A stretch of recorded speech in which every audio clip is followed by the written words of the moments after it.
Uma doença crônica que atinge quase 7% da população nacional. O diabetes é quando o corpo não produz insulina ou não consegue utilizar a glicose adequadamente. Em alguns casos, o diagnóstico demora, favorecendo o aparecimento de complicações. Pode ser que você ou alguém próximo tenha diabetes. Saiba mais.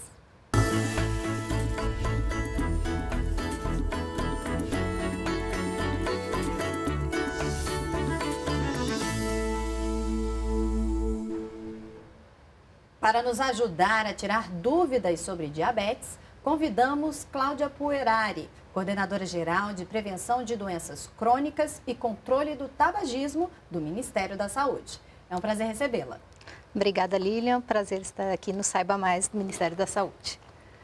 Cláudia, às vezes a gente pensa que conhece tudo sobre uma doença, mas na verdade a gente às vezes não tem a noção exata do que ela é de verdade. Então explica pra gente o que de fato é o diabetes. Ok, Lilian, o diabetes ou diabetes mellitus é uma doença crônica, né, de progressão lenta, gradual, normalmente, caracterizada por uma doença endócrino-metabólica.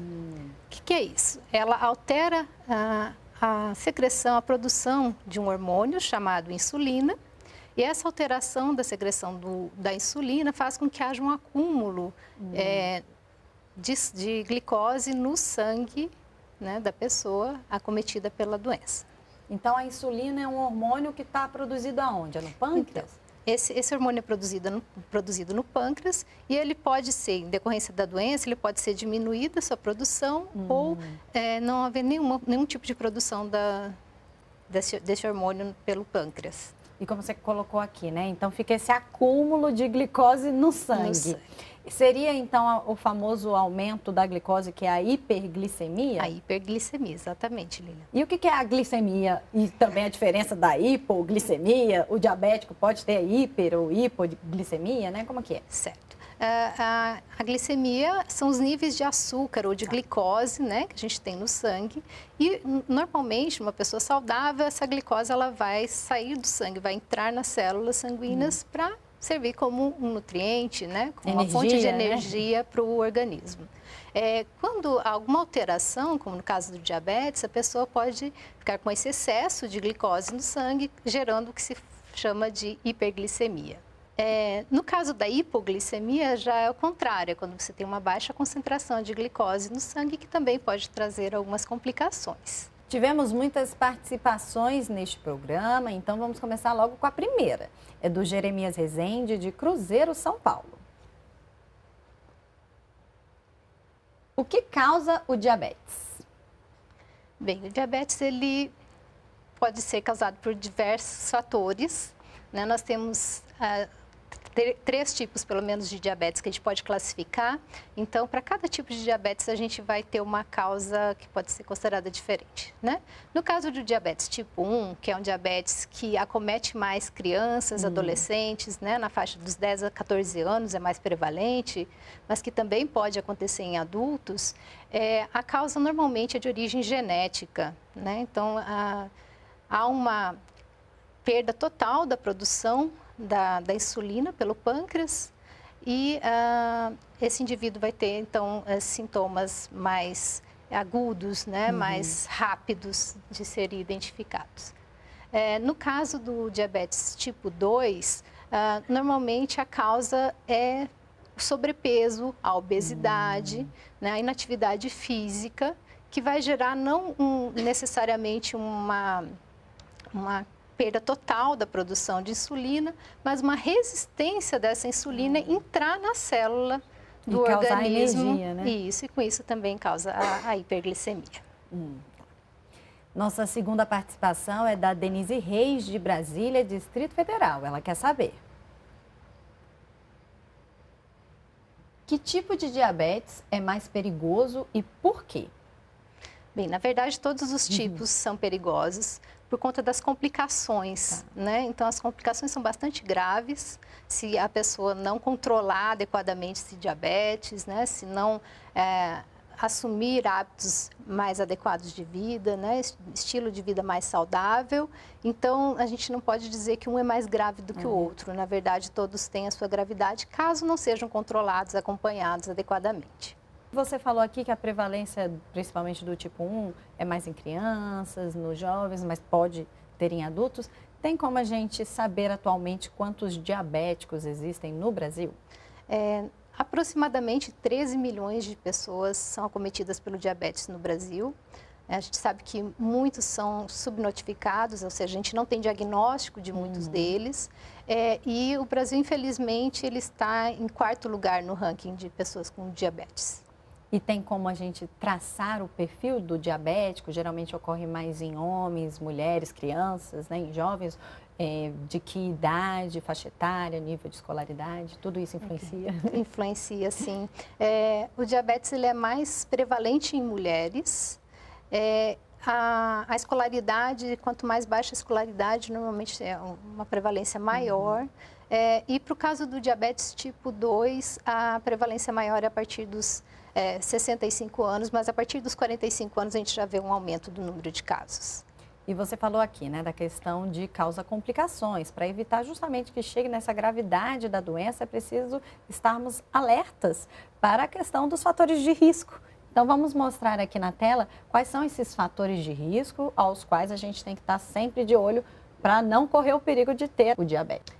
Diagnóstico de pré-diabetes, pressão alta, colesterol alto, sobrepeso, genética, doenças renais crônicas. Você já até falou um pouquinho aqui, né, do sobrepeso, da genética. E a questão do pré-diabetes também tem que estar muito alerta, né? O que é o pré-diabetes? Então, o pré-diabetes é quando o indivíduo vai a um profissional de saúde, faz um exame para medir a glicemia sanguínea, essa glicemia está já alterada. Então, normalmente o pré-diabético também está com excesso de peso, né? Como está colocado aqui, com sobrepeso, né? São pessoas que não praticam atividades físicas, tabagistas muitas vezes, né? Que fumam. Então, o pré-diabético ele ainda não é caracterizado, ele ainda não é classificado como diabético, mas ele precisa, uma vez diagnosticado como pré-diabético, se ele alterar esse seu estilo de vida, né, se ele alterar a sua dieta, se ele tiver uma perda de peso, né, quando necessário, praticar atividade física, ele vai conseguir muitas vezes reverter e não se tornar uma pessoa diabética, né? Não desenvolver a diabetes. E são cerca de quantas pessoas que têm o diagnóstico de pré-diabetes e desenvolvem o diabetes? Tá, aproximadamente 50% dessas pessoas vão desenvolver diabetes.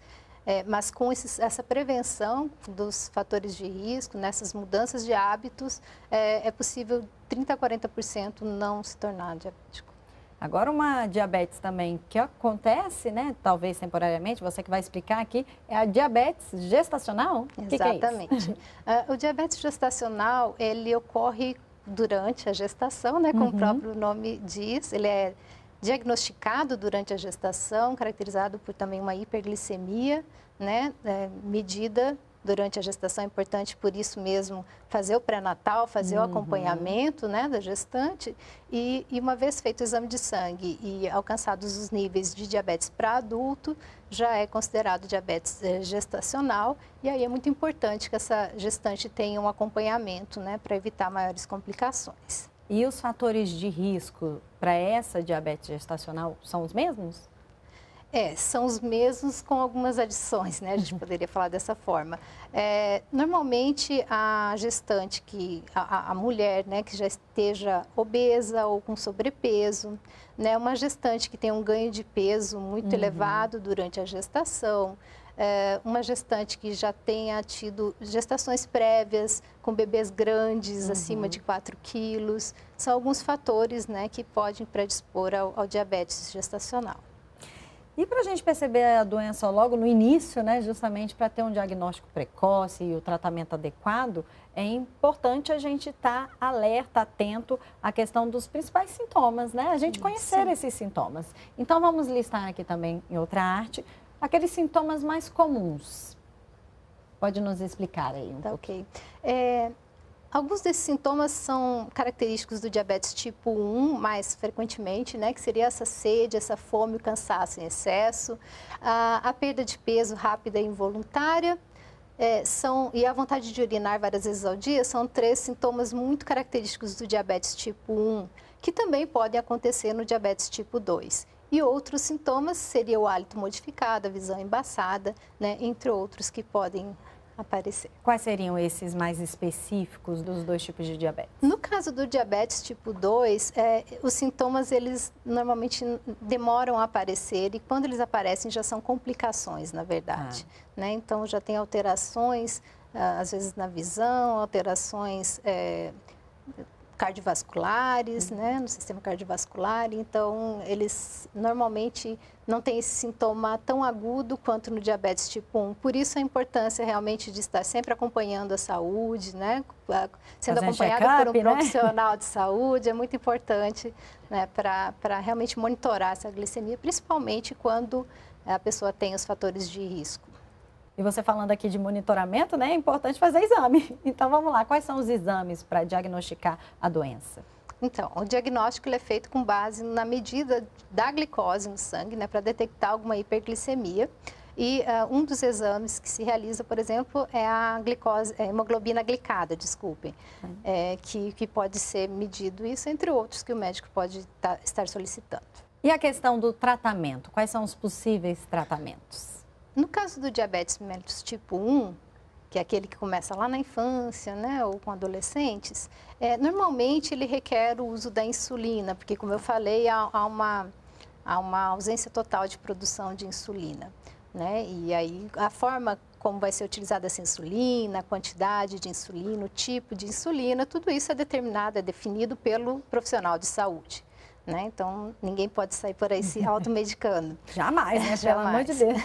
No caso do diabetes tipo 2, o tratamento vai muito em relação ao estilo de vida. Né? Então, se a pessoa está com sobrepeso, com obesidade, tem que ter uma redução desse peso corporal, aumentar a prática de atividade física, né? Se é fumante, buscar parar de fumar, né? Evitar o excesso de consumo de álcool. Então, é muita alteração do hábito, do estilo de vida mesmo. E é um tratamento mais medicamentoso, o tipo 2, digamos assim? O tipo 2 ele pode também incluir o tratamento medicamentoso, algumas vezes só para baixar o nível de glicose no sangue com os hipoglicemiantes, e algumas vezes pode evoluir até para necessidade de insulina, mas isso vai variar de caso a caso. E lembrando que tudo tem no SUS. Sim, tudo isso está disponibilizado no SUS, né? O tratamento é gratuito, inclusive num convênio que o governo federal faz com as farmácias privadas, em que a pessoa cadastrada pode retirar o seu medicamento.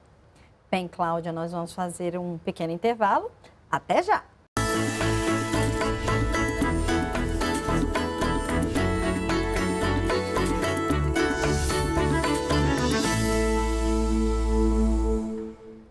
Estamos de volta com Saiba Mais, que hoje está falando sobre diabetes. A nossa convidada é a Cláudia Puerari, coordenadora geral de prevenção de doenças crônicas e controle do tabagismo do Ministério da Saúde. Cláudia, para manter, né, o diabetes no caso, sob controle, é importante a gente estar sempre com algumas medidas em mente. Nós trouxemos uma arte para ajudar justamente a esclarecer, a te ajudar a esclarecer. Quais são essas dicas de como manter o controle do diabetes? Ok, como a gente já falou um pouquinho anteriormente, né? Para controlar o diabetes é essencial parar de fumar, fazer o controle da pressão arterial, tomar toda a medicação corretamente, né? Para que realmente controle os níveis de glicose no sangue, fazer o exame e cuidar adequadamente dos pés diariamente, isso é muito importante pelas complicações que o diabetes pode trazer. E fazer esse controle da glicemia, principalmente nos casos em que o indivíduo vai fazer uso da insulina. Diabetes tem cura? Infelizmente não, diabetes não tem cura, mas ele pode ser sim controlado, né, com todos esses fatores que a gente já falou de melhoria da qualidade de vida, ele pode ser muito bem controlado e evitadas as complicações. O Gilmar Queiroz, de Sobradinho DF, não quis ficar de fora e nos enviou esta pergunta. O diabetes causa impotência sexual? Gilmar, essa é uma preocupação, né? Constante, né? Bem constante, principalmente para os homens, e que realmente o diabetes, se não controlado, se não tratado, pode sim levar à impotência sexual. E essa é uma das situações mais complicadas, né? Mas existem outras, né? Quais seriam as outras complicações? Então, as outras complicações, elas seriam afetar alguns órgãos importantes para o ser humano, né? A gente chama de retinopatia, ou seja, problemas nas vistas, né? Na visão, podendo levar inclusive à cegueira, se a pessoa não tiver um controle adequado da glicemia. A nefropatia, ou seja, afetar os rins, e também a neuropatia, que seriam problemas no sistema nervoso, com formigamentos nas mãos, nos pés, né? E outras complicações. Uma das consequências da doença é o chamado pé diabético. O pé diabético exige cuidados diários em casa e muita atenção para possíveis machucados. Saiba passo a passo o que fazer no vídeo produzido pelo Ministério da Saúde. O pé diabético é uma complicação do diabetes mellitus. Ele acontece quando uma ferida ou uma inflamação se transforma numa úlcera, por causa de um descontrole nos índices de glicemia ou deficiência na circulação do sangue. Os sintomas mais frequentes são formigamentos e sensação de queimação. E existe uma forma específica de cuidar do pé diabético em casa, cuidados que são fundamentais para evitar que o problema seja ainda maior.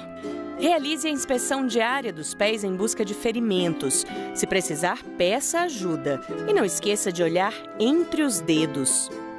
Lave e seque os pés regularmente. Tenha cuidado, seja gentil e não use água acima de 37 graus para não causar queimaduras. Não ande descalço, mesmo dentro de casa. Use meias claras, sem costura ou com a costura para fora. As meias não devem ser apertadas nem mesmo acima dos joelhos. Antes de se calçar, cheque se não tem objetos dentro dos calçados para evitar machucados. E por falar em calçados, eles devem ser confortáveis e do tamanho certo, nem grandes nem pequenos. Evite sapatos com costuras irregulares ou com reentrâncias. Para cortar as unhas, peça ajuda profissional de um enfermeiro ou podólogo. Se notar um calo ou calosidade, não trate sozinho. Busque orientação de um profissional de saúde. E se uma bolha, corte ou ferida aparecer, vá imediatamente a uma unidade de saúde.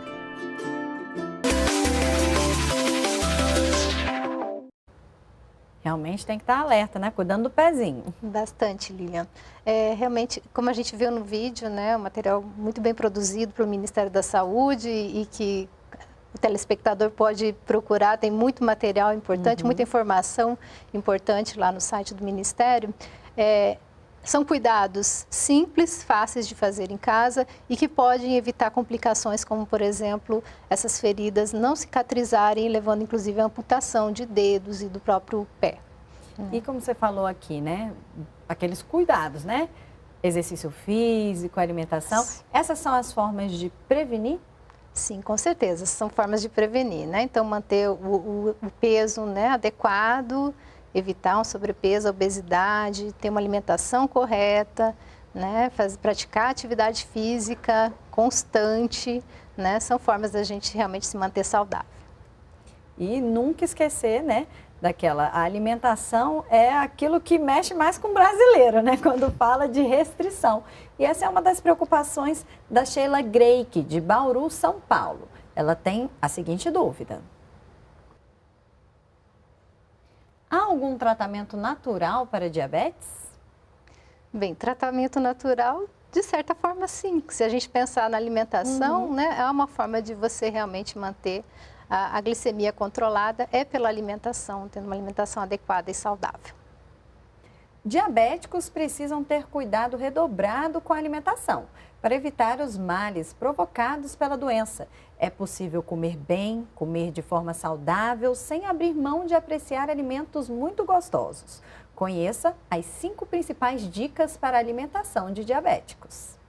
5 dicas para a alimentação saudável de diabéticos. Prefira alimentos in natura e minimamente processados, como frutas, arroz e feijão. Limite aqueles processados, como frutas em calda, e evite ultraprocessados, como refrigerantes e macarrão instantâneo. Dica 2. Não exagere no consumo de alimentos ricos em carboidratos. A quantidade de carboidrato que a pessoa com diabetes deve comer depende de como estão seus níveis de glicose no sangue. Dica 3. Prepare alimentos com pouca gordura e moderada em sal e açúcar. Comida dietética quase sempre não oferece benefícios extras. Dica 4. Faça suas refeições em horários semelhantes todos os dias. Não fique longos períodos sem se alimentar. E a dica 5. Consuma diariamente verduras, legumes e frutas, preferencialmente crus, por possuírem maiores quantidades de fibras. E até mesmo as frutas devem ser consumidas com moderação, por causa do açúcar natural que contém nelas. Gostou das dicas? Elas são do Guia Alimentar para a População Brasileira e da Sociedade Brasileira de Diabetes. No guia que você encontra na internet, há muitos outros conselhos valiosos sobre a alimentação saudável. Vale a pena conferir. Mais um vídeo produzido pelo Ministério, maravilhoso, né? Exatamente, e o próprio material, né, mostrado no vídeo, que é o Guia Alimentar para a População Brasileira, escrito em uma linguagem bastante simples e que traz dicas bastante importantes para a gente ter uma alimentação saudável e equilibrada. Temos outra participação, é da Jéssica Vitorino, do Paranoá, DF. Meu primo de 8 anos tem diabetes tipo 1. Ele precisa fazer dieta diet? Então, como a gente viu ali no próprio vídeo, né, o alimento diet não necessariamente é o alimento mais indicado para o diabético, né? Muitos deles, inclusive, são ultraprocessados, né? Como a gente viu, não deve-se evitar totalmente os alimentos ultraprocessados. Então, não necessariamente um diabético precisa consumir alimentos diet. Ele precisa, sim, consumir frutas, verduras, legumes, alimentos pouco processados, né? A dieta do brasileiro, arroz, feijão, né, uma proteína. E cuidado com os carboidratos, né? Isso, e cuidar com o carboidrato, dar preferência para os carboidratos integrais, né, para as farinhas integrais, para o arroz integral, que tem maior quantidade de fibras e que elevam o nível de glicemia no sangue mais devagar, né? Então, eles são absorvidos mais devagar e isso vai ter um reflexo aí na glicemia. Agora, uma pergunta que também é frequente é a questão dos diabéticos. Podem comer doce ou estão proibidos? Quando a gente fala de doce, né, há uma infinidade de doces. Na verdade, quando tem uma concentração muito elevada de açúcar, o recomendado é que realmente não haja essa ingestão, né? Quando for ultraprocessado, também não, né? Porque o doce acaba aumentando muito rapidamente, ele tem um índice glicêmico, como eu falei, muito elevado e vai elevar muito rapidamente a glicose no sangue. E também o cuidado com aquela questão de tomar o remédio e comer o doce, né? Então vou tomar o remédio para me prevenir, né? Para que aquele doce não me afete tanto. Também tem que tomar esse cuidado, não há né? nenhuma garantia de que você vai conseguir equilibrar isso. Realmente evitar, né? Não fazer esse tipo de prática. E a gente sabe que algumas frutas têm a frutose, né? E como é que fica? Também tem algumas frutas que são proibidas para os diabéticos ou que eles devem evitar? Na verdade, ele pode consumir todo tipo de fruta, adequado à dieta que for prescrita para ele. Então, o profissional de saúde vai fazer a orientação, cada caso é um caso. Existem algumas frutas, como o melão, a melancia, que tem, como eu falei, o índice glicêmico, novamente, né? Eles têm um índice glicêmico mais elevado, então deve-se evitar consumir sempre com moderação, mas nenhuma delas é proibida. E o guia alimentar, né, que foi citado no vídeo, você também falou aqui um pouco dele. Qual que é a importância desse guia? Qualquer dúvida, né? Acho que as pessoas podem procurar esse guia, que lá vai ter uma orientação, né? Sim. Qual foi a importância de se criar esse guia? Então, esse guia ele traz, como eu disse, informações bastante práticas para a população brasileira, né? Uma linguagem bastante acessível e muito adaptado para a nossa realidade, né? Então, além de trazer quais são as recomendações de alimentação saudável, também traz algumas preparações culinárias, né? Baseados na regionalização, nas diferentes regiões do país, adequados para diferentes regiões, até para facilitar o entendimento das pessoas do que seria um prato saudável, uma refeição adequada. Que legal, muito bom, né? Vale a pena conferir. Cláudia, muito obrigada pelos esclarecimentos, viu? Até uma próxima oportunidade. Eu é que agradeço o convite e até a próxima vez, Lilian. E para mais informações, podem ter algum site, algum telefone? Então, a gente recomenda o site do Ministério da Saúde, saude.gov.br, e também temos o Disque Saúde 136, onde também a pessoa pode entrar em contato, e lá tem informações não só sobre o diabetes, sobre a alimentação, mas sobre muitas doenças. Então, é um canal aí disponível para toda a população. Mais uma vez, obrigada. Obrigada a você. Planejamento alimentar não é dieta. Exercício físico não é só malhação. Essas são duas ações que são vida. Cuidado com o diabetes. Vigilância na saúde, sempre. Obrigada por sua audiência e até o próximo programa.